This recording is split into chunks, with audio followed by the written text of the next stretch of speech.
So hi! Welcome back to my YouTube channel, and for today's tutorial, ituturo ko sa inyo kung paano nga babaguhin ang story privacy sa ating Facebook account. But first, can you subscribe to my channel and don't forget to hit the subscribe button and the bell to notify you for my new updates. And once you learn more, just keep on watching and let's start.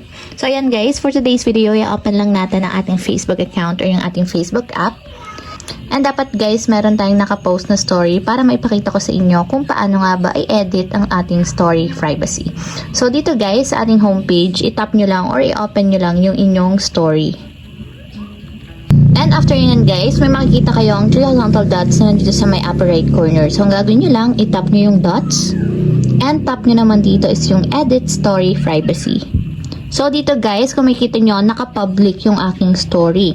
So, ibig sabihin, pag naka-public, kahit hindi nyo friends, makikita nila yung ID ninyo or kahit mga followers ninyo, makikita nila yung inyong story. Kung gusto nyo guys, baguhin siya into friends lang, itap nyo yung friends. And then, tap natin yung save. And kapag nasa friends yan guys, mga friends nyo lang yung pwedeng makakita ng mga story or my day ninyo. So, kapag ganyan guys, ibig sabihin, naka-enable na yung friends. And nag-update na siya. And kung mapapansin nyo, yung inyong story is nakalagay na lang or nakadisplay na lang sa mga friends ninyo.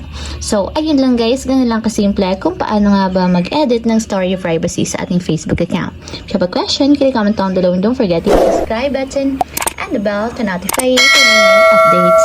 And thank you for watching!